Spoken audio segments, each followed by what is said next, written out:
الله الرحمن الرحيم. الحمد لله رب العالمين، والصلاة والسلام على سيد المرسلين محمد وآله وصحبه أجمعين ومن تبعهم بإحسان إلى يوم الدين. أما بعد، قال الله تبارك وتعالى في كتابه المجيد والفرقان الحميد: أعوذ بالله من الشيطان الرجيم، بسم الله الرحمن الرحيم. يا أيها الذين آمنوا شهادة بينكم إذا حضر أحدكم الموت حين الوصية اثنان ذوى عدل منكم أو آخران من غيركم إن أنتم ضربتم في الأرض فأصابتكم مصيبة الموت تحبسونهما من بعد الصلاة فيقسمان بالله إن ارتبتم لا نشتري به ثمنا ولو كان ذا قربى ولا نكتم شهادة الله إنا إذا لمن الآثمين. فإن عثر على أنهما استحقا إثما فآخران يقومان مقامهما من الذين استحق عليهم الأوليان فيقسمان بالله لشهادتنا أحق من شهادتهما وما اعتدينا إنا إذا لمن الظالمين. ذلك أدنى أن يأتوا بالشهادة على وجهها أو يخافوا أن ترد أيمان بعد أيمانهم واتقوا الله واسمعوا واللہ لا یہدی القوم الفاسقین. صدق اللہ العظیم. پارہ نمبر 7 ہے سورۃ المائدہ کی آیت نمبر 106، 107 اور 108 کی تلاوت کی گئی ہے. گزشتہ آیت میں آپ نے یہ سمجھا اور یہ پڑھا کہ اگر باپ دادا اور بڑے بزرگ اور ہمارے جو اسلاف ہیں اگر وہ غلط روش پر ہوں، غلط طریقے پر ہوں، تو ان کا غلط طریقہ ہمیں کوئی نقصان نہیں پہنچائے گا جبکہ ہم صحیح راستے پر ہوں. ان کی اطاعت و فرما برداری اسی حالت میں درست ہے جبکہ ان کی بات قرآن و حدیث کی روشنی میں درست ہو، اور جب ان کی بات قرآن و حدیث کی روشنی میں درست نہ ہو تو پھر ان کی بات کو چھوڑ دیا جائے گا، مانا نہیں جائے گا. اس کی مثال بیان کی جاتی ہے کہ جس طریقے سے باپ دادا اگر بتوں کو پوجتے ہوں تو آپ کو بتوں کو پوجنا ضروری نہیں ہے، آپ کو اللہ پر ایمان لانا ضروری ہے. اور ان کی نافرمانی، ایک طرح سے نافرمانی، یہ آپ کو کوئی نقصان نہیں پہنچائے گی. جیسے کہ مثال کے طور پر آپ کا کوئی ریلیٹیو ہو، کوئی باپ کہیں سفر میں جائے یا اپنے ہی مقام سے اپنی اولاد کے حق میں یا کسی بھی ایسے رشتہ دار کے حق میں کوئی وصیت کر دے جو ناجائز وصیت ہو، تو پھر جب وارثوں سے قسم لی جائے گی تو پھر ان کے ہی حق میں فیصلہ ہوگا، وارثوں کے. اور جو غلط وصیت مرنے والا کر کے گیا ہے اس کی وصیت قابل اعتبار نہیں ہوگی. مثال سے سمجھیے، ایک شخص ہے زید، اس کی اولاد ہے، اس نے اپنی اولاد کے بارے میں غلط وصیت کر دی، یوں کہہ کے چلا گیا لکھوا کر کے کہ میرے بعد میرا مال فلاں شخص کا ہے، میری اولاد کا اس میں سے کوئی حصہ نہیں. تو ایسی وصیت غلط ہے.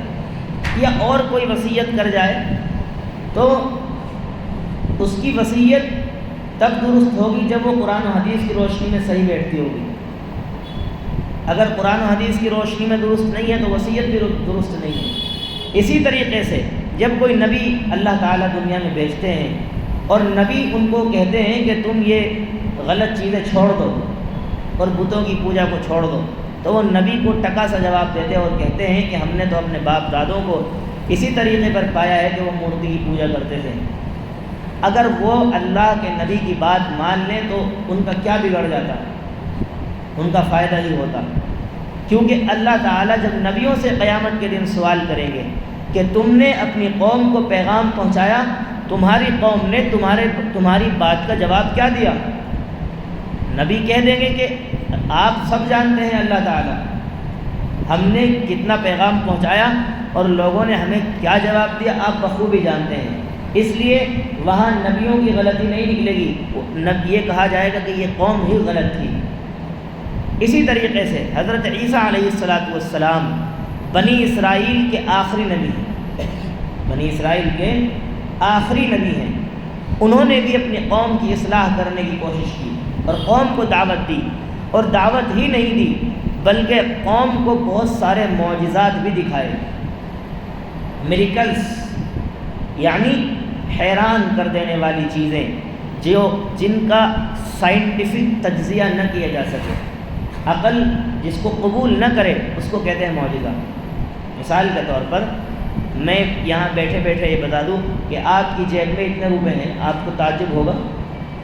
تو نبی کو بھی اس طرح کی چیزیں اللہ کی طرف سے دی جاتی تھیں، ان کا پرسنل کوئی مسئلہ نہیں تھا، یا وہ پیدائشی طور پر پرسنلی طور پر نہیں، اللہ دیتا تھا۔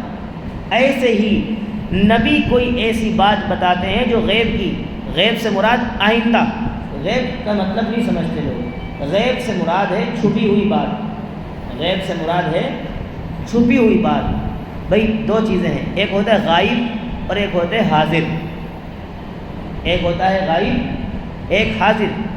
میں پوچھنے لگوں آپ کل کہاں غائب تھے، اس کا مطلب یہ ہے کہ آپ یہاں تھے نہیں، اور آج حاضر ہیں تو آپ موجود ہیں۔ تو غیب کے معنی ہے نہ ہونا، چھپنا، اور حاضر ہے، تو غیب کے معنی ہے چھپی ہوئی بات۔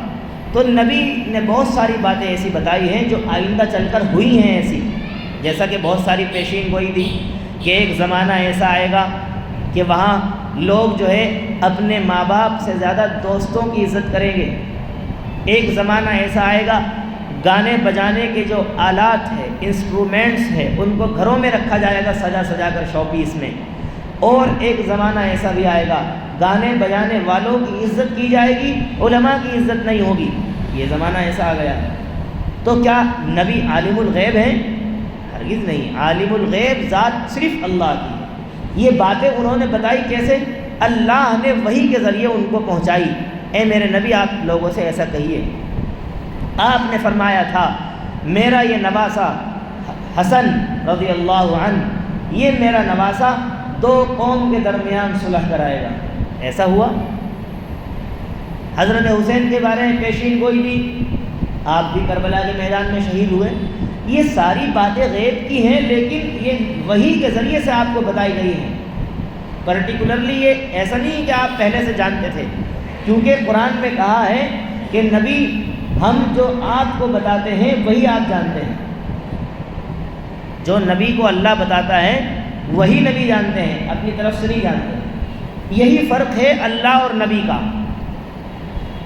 جب ہم یہ سمجھ لیں گے کہ نبی اپنی طرف سے سب کچھ جانتے ہیں، تو پھر اللہ کی ذات میں، بھائی کیونکہ اللہ تو ایسی ذات ہے کہ اس میں اس کی ذات میں کوئی شریک نہیں ہو سکتا، صفات میں کوئی شریک نہیں ہو سکتا، وہ بالکل الگ ہے۔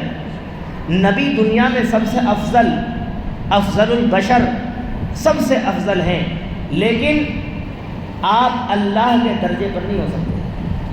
اللہ کے درجوں پر ملا دیں گے تو پھر نقصان ہو جائے گا۔ یہی کام جو ہے عیسائیوں نے کیا تھا۔ کیا؟ حضرت عیسیٰ کو اللہ سے ملا دیا، کیا کہا؟ اللہ کے بیٹے ہیں، اور کہا اللہ ہی کا حصہ ہے۔ یہ تو بالکل غلط بات ہے، اللہ کی شان کے خلاف ہے اولاد کا ہونا، بیوی کا ہونا، یہ اللہ کی شان کے خلاف ہے۔ لہذا اللہ اور نبی الگ الگ ہیں۔ جب ہم اس فرق کو سمجھیں گے تو پھر سمجھ میں بات آتی ہے۔ تو اسی طریقے سے نبی نے جو بات غیب کی بتائی ہیں وہ اللہ کے حکم کے ذریعے بتائی ہیں، اپنی طرف سے نہیں بتائی، کیونکہ قرآن نے کہا ما ينطق عن الهوى ان هو الا وحی یوحى۔ نبی جو کچھ بھی بولتے ہیں وہ اللہ کی وحی کے ذریعے سے بولتے ہیں، اپنی طرف سے نہیں بولتے۔ لوگوں نے جب کہا قرآن کے بارے میں یہ تو قرآن اپنی طرف سے بنا کر لاتے ہیں، گھڑتے ہیں، اللہ نے کہا نہیں یہ میرا کلام ہے، میرا۔ نبی کا ایک ورڈ بھی شامل نہیں ہے اس میں، اس قرآن میں نبی کا ایک لفظ بھی شامل نہیں ہے۔ یہ سارا کا سارا اللہ کا کلام ہے، اللہ کا قرآن ہے۔ نبی دیکھو کتنی بڑی ہستی ہیں، اللہ کے محبوب ہیں، عرش پر بھی بلایا، اور عرش پر کہا نعلین سمیت آ جائیے۔ موسیٰ سے تو کہہ دیا تھا، حالانکہ وہ زمین تھی، وہ طور تھا، کوہ طور، لیکن کیا کہہ دیا موسیٰ سے؟ فَاخْلَعْ نَعْلَيْكَ إِنَّكَ بِالْوَادِ الْمُقَدَّسِ طُوًى، تم پاک زمین میں ہو، اپنے جوتے اتار دو۔ لیکن یہی نبی ہیں، یہ بھی نبی وہ بھی نبی، لیکن جب عرش پر گئے ہیں کہا نعلین سمیت آ جائیے۔ لیکن ساری فضیلت اپنی جگہ، لیکن اس قرآن میں ایک لفظ نبی کا شامل نہیں۔ کچھ تو بات ہے نا، اللہ کا کلام ہے یہ، نبی کا لفظ بھی شامل ہو جائے، عقیدہ بھی ایسا ہو جائے تو معاملہ گڑبڑ ہو جائے۔ اس ساری فضیلت اپنی جگہ، نبی محبوب اور نبی کو عرش پر بلایا گیا، ساری چیزیں اپنی جگہ، لیکن یہ قرآن اس میں ایک لفظ نبی کا شامل نہیں۔ نبی کی حدیث الگ ہیں، یہ قرآن اللہ کا کلام ہے۔ جس طریقے سے نبی نے بہت ساری باتیں ایسی بتائی ہیں جو غیب کی ہیں لیکن اللہ کی وحی کے ذریعے سے ہیں، اس کے برخلاف بھی بہت ساری باتیں ملتی ہیں۔ اگر کوئی یہ دعویٰ کرتا ہے کہ نبی عالم الغیب ہیں تو اس کے خلاف بھی بہت ساری دلیل ہیں، حدیثیں ہیں۔ آپ کو کھانے میں زہر دیا گیا، آپ کو کھانے میں زہر دیا گیا، اگر آپ عالم الغیب ہوتے تو آپ کو پتہ چل جاتا اس کھانے میں زہر ہے، آپ کھاتے ہی نہیں۔ قبیلہ عرینا کا جو واقعہ ہے، وہ 70 صحابہ کو لے کر گئے، 70 حافظ صحابہ لوگ آئے اور کہا کہ ہم قرآن سیکھنا چاہتے ہیں، ہمارے ساتھ آپ کچھ صحابہ کو بھیج دیجئے۔ 70 صحابی جو حافظ تھے قرآن کے، اللہ کے نبی نے ان کو بھیجا، انہوں نے ایک جگہ لے جا کر ان کو سب کو قتل کر دیا۔ اگر نبی کو یہ بات معلوم ہوتی کہ یہ لوگ میرے صحابہ کے ساتھ جا کر ایسا سلوک کریں گے تو کیا نبی بھیجتے؟ ہرگز نہیں بھیجتے۔ لہذا اس کے برخلاف بہت ساری باتیں ایسی ہیں جو ایسا لگتا ہے کہ غیب کی باتیں اللہ کے نبی نہیں جانتے، اور یہ بات سچ بھی ہے۔ غیب کی بات تو اللہ جانتا ہے۔ بھائی اللہ کے ساتھ کر کے دکھاؤ نا، کوئی دھوکہ نہیں کر سکتا، وہی عالم الغیب ہے، اللہ کے علاوہ کوئی عالم الغیب نہیں۔ اللہ کی ذات ہے جو غیب کا جاننے والا ہے، وہ سب جانتا ہے، پچھلی بات بھی اور اگلی بات بھی۔ لہذا اللہ کے نبی جب مرض الوفات میں تھے، آخری وقت تھا، آپ نے فرمایا جو کھانے میں مجھ کو زہر دیا گیا تھا آج بھی مجھے اس کی تکلیف محسوس ہوتی ہے۔ اللہ کے نبی عالم الغیب ہوتے تو آپ کہہ دیتے اس کھانے میں زہر ہے، مجھے نہیں چاہیے۔ بھائی اللہ نے غیب کی چابی صرف اپنے پاس رکھی ہے، اس کی وجہ کیا ہے؟ اس کی وجہ یہ ہے اگر غیب کی چابی کسی اور کے پاس ہوتی تو اللہ کا جو غیب کا پردہ ہے وہ ہٹ جاتا۔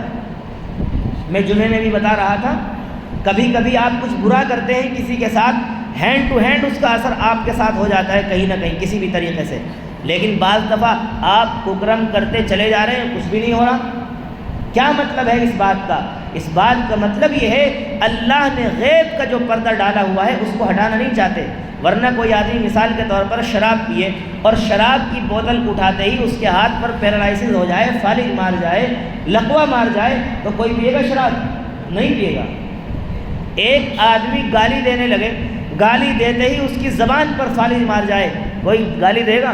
نہیں دے گا۔ ایک آدمی زنا کرنے جائے، زنا کرتے ہی مر جائے، کوئی کرے گا زنا؟ نہیں۔ اللہ چاہے تو ایسا بھی کر سکتا تھا، لیکن پھر انسان کیا کہتا؟ ہم تو مجبور ہیں۔ اللہ نے اس غیب کے پردے کو اسی لیے باقی رکھا ہے، تم جو چاہو کرو، تمہاری مرضی ہے، جیسا کرو گے ایسا پاؤ گے۔ انسان کو مجبور نہیں کیا، اللہ نے عقل دی ہے سوچنے سمجھنے کے لیے۔ اور لوگ کہتے ہیں کہ جی ہم سے دین پر عمل نہیں ہوتا، ماحول ہی کچھ ایسا ہے۔ میں کہتا ہوں دین نام ماحول کا نہیں ہے، دین تو نام ہے ماحول کے تبدیل کر دینے کا۔ مکہ المکرمہ میں لوگ شراب پیتے تھے، لڑکیوں کو زندہ زمین میں دفن کرتے تھے، ایک دوسرے کی ذرا ذرا سی بات پر گردن اڑا دیتے تھے، اگر تلوار کی دھار چیک کرنی ہے ایک جانور کو مار دیا۔ ایسے ظالم قسم کے لوگ، ایسے ساری جاہلیت ان کے اندر پائی جاتی تھی۔ کیا نبی بالکل ایسے ماحول میں اتارے گئے جو بالکل بہترین ماحول تھا؟ نہیں نہیں نہیں، ہر طرف جہالت تھی، نبی نے محنت کی ہے اور اس ماحول کو تبدیل کر کے دکھایا۔ جو لوگ شراب پینے والے تھے وہی صحابہ بنے، جو لوگ گردن کاٹنے والے تھے وہی صحابہ بنے، جو لوگ اپنی لڑکیوں کو زندہ دفن کرنے والے تھے وہی صحابہ بنے۔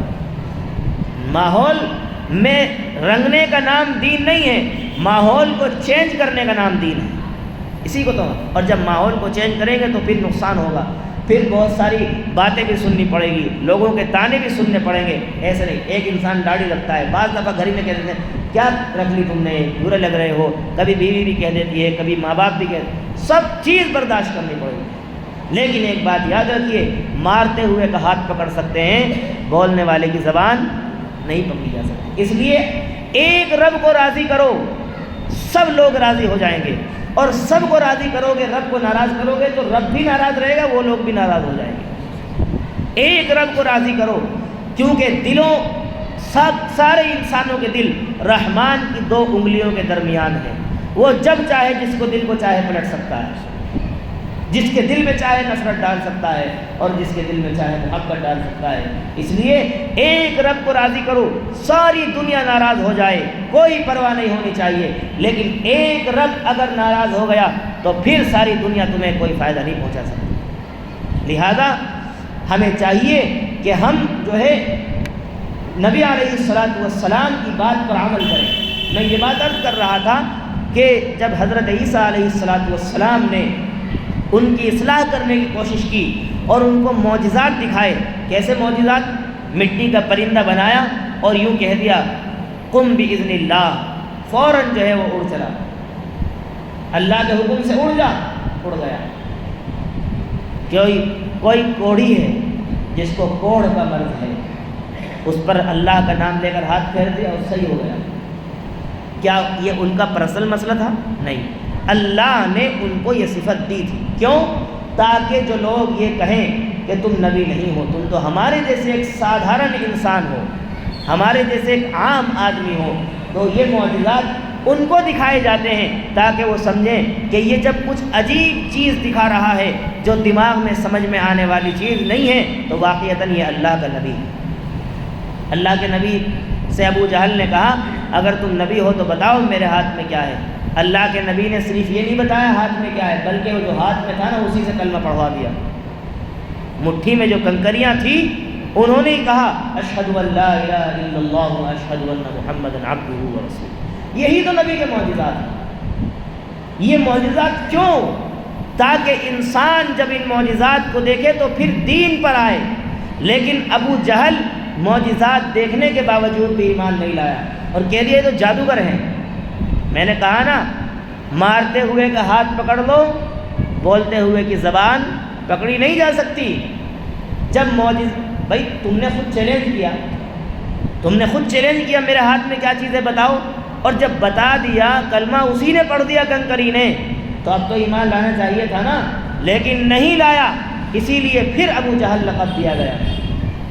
لہذا جس طریقے سے باپ داداؤں جو ہمارے اسلاف ہیں اگر وہ غلط ہیں ان کا طریقے پر عمل کرنے سے نقصان ہے، اگر آپ ان کے طریقے کو چھوڑ دو گے، نافرمانی کرو گے تو کوئی مسئلہ نہیں۔ ماں باپ سب سے زیادہ قریب ہوتے ہیں انسان کے، ماں باپ، لیکن قرآن نے ان کے بارے میں بھی حکم بیان کیا وَوَصَّيْنَا الْإِنسَانَ بِوَالِدَيْهِ حَمَلَتْهُ أُمُّهُ وَهْنًا عَلَى وَهْنٍ وَفِصَالُهُ فِي عَامَيْنِ أَنِ اشْكُرْ لِي وَلِوَالِدَيْكَ إِلَيَّ الْمَصِيرُ وَإِنْ جَاهَدَاكَ عَلَى أَن تُشْرِكَ بِي، اگر وہ ماں باپ کافر ہیں اور تمہیں اس بات پر مجبور کرتے ہیں کہ تم کسی کے ساتھ، تم میرے ساتھ ایسی چیز کو شریک ٹھہراؤ جس کا تمہارے پاس علم نہیں ہے، تو ان کی بات نہ ماننا۔ کافر ماں باپ سب سے قریب ہوتے ہیں، لیکن اللہ نے کیا کہا اگر کافر بھی ہیں ان کو کھانا بھی دو، ان کے پیر بھی دباؤ، ان کی خدمت بھی کرو، کپڑے بھی پہناؤ، پیسے بھی دو، لیکن جب میرے ساتھ شرک کرنے کو کہیں، جیسے ہمارے غیر مسلم بھائی کہہ دیتے ہیں کہ انسان ماں باپ جو ہے سب سے بڑے بھگوان ہیں، کہتے ہیں نا، بعض دفعہ مسلمان بھی اس طرح کی بات کہہ دیتا ہے، یہ کفریہ لفظ ہے۔ ماں باپ سے بڑھ کر بھی کیا ہے؟ اللہ۔ ہم ایسے اللہ کو مانتے ہیں جس سے اوپر کوئی نہیں، اللہ سب سے بڑا ہے۔ اللہ اکبر، اللہ اکبر، اللہ اکبر، اللہ اکبر، اللہ سب سے بڑا ہے۔ اللہ، یہ بات صرف لفظوں میں نہیں ہونی چاہیے، اس کا یقین دل میں بھی ہونا چاہیے۔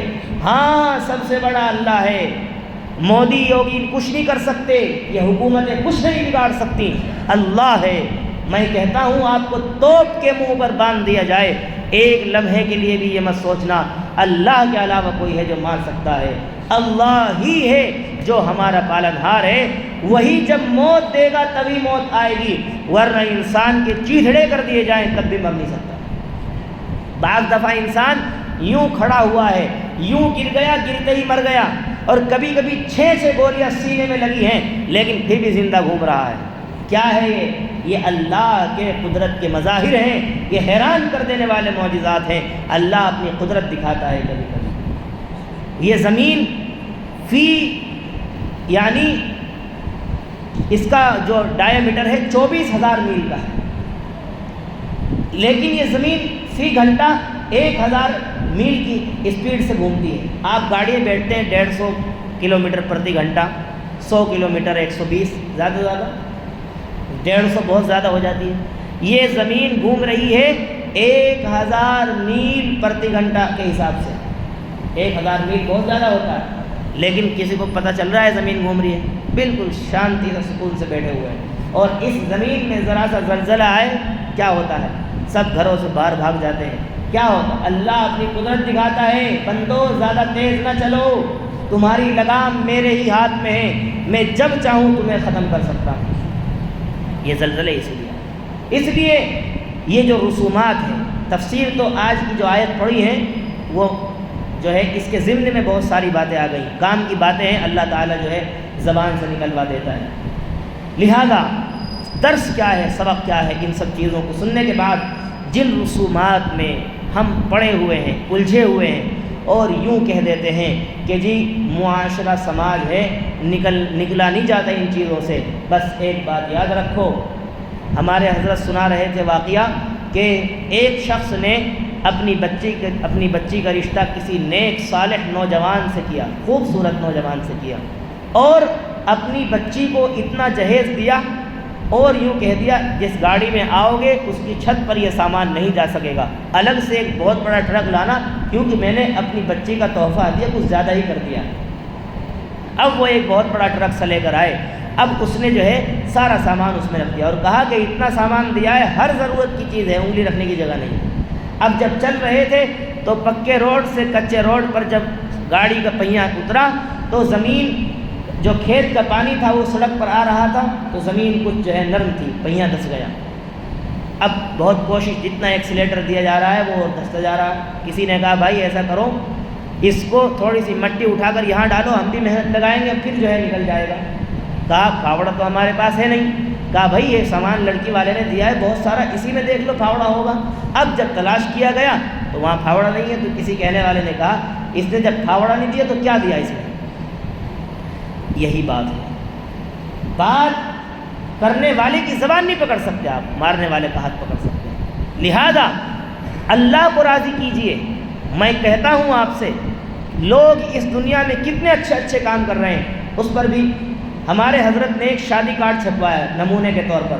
شادی کارڈ نہیں ہے، وہ ایک اعلان ہے، اور اعلان کرنا سنت ہے، لیکن ہمارے جو شادی کارڈوں کی جو نوعیت ہے وہ بالکل غلط ہے۔ لڑکی کا نام بھی اس میں ظاہر کیا جاتا ہے، نہ جانے کس طرح کی خرافات ہوتی ہے، اور اتنے مہنگے مہنگے شادی کارڈ جو ہے ہوتے ہیں، بہت زبردست مہنگے کہ اتنے میں ایک شادی ہو سکتی ہے جتنے میں کارڈ آپ بانٹ رہے ہیں۔ ہمارے حضرت نے ایک اعلان چھپوایا، اس میں لکھا کیا کہ میرے بیٹے کا نکاح فلاں کی بیٹی سے کیا جا رہا ہے، نام نہیں اس میں، اور بہت مختصر سا تاریخ بتا دی، دن، اور یہ کہہ دیا کہ فلاں جگہ مسجد میں نکاح ہوگا، جو وہاں کے مقامی رشتہ دار ہیں وہی اس نکاح میں شرکت فرمائیں، باہر کے رہنے والے دور دراز کے افراد خاص اس نکاح میں شرکت کرنے کی غرض سے تشریف نہ لائیں، اس وجہ سے کہ بعض دفعہ سفر میں نماز داؤں پر لگ جاتی ہے اور فرائض جو ہے ایک سنت کے چکر میں آپ کے فرض تباہ ہو رہے ہیں۔ غلط بات ہے نا بھائی، سنت آپ کی نظر میں نکاح کی اہمیت پڑے،